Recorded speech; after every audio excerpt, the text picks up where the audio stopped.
Dok, bakit ba sumasakit ang puson ko every time na magkaka-menstruation ako? Habang tayo po kasi ay nasa menstrual period, ang ating uterus ay lumiliit or nagkocontract at ito po ang tumutulong upang tanggalin ang endometrial lining at ito po ang nagiging dahilan ng menstruation.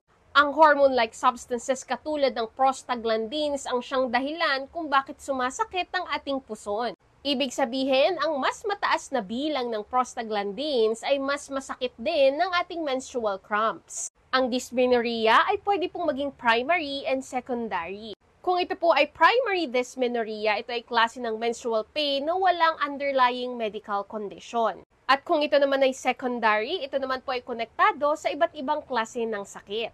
Kaya naman mahalaga na magpakonsulta po tayo sa ating mga OBGYN upang malaman ang pinakang dahilan ng dysmenorrhea at mas ma-manage ito. And here are top 3 tips to prevent dysmenorrhea. Number 1, avoid caffeine and salty food.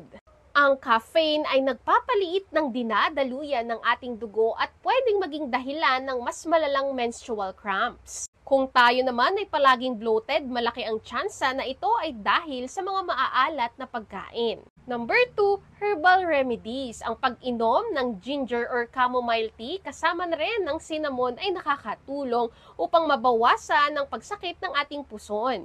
Dahil ito po ay may mga anti-inflammatory effects and for relaxation.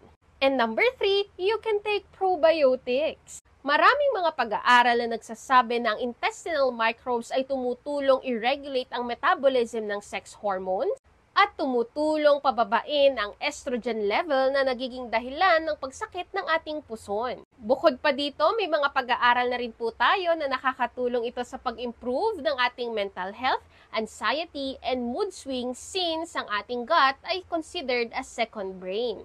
Kaya naman, when it comes to probiotic supplement, I highly recommend Provita Probiotics. Dahil ito po ay naglalaman ng 16 strains of good bacteria kasama na rin ng vitamin B complex na kailangan ng may mga hormonal imbalances and dysmenorrhea.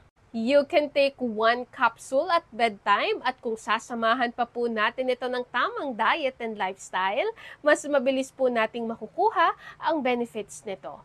Prevention is always better than cure. Stay healthy po!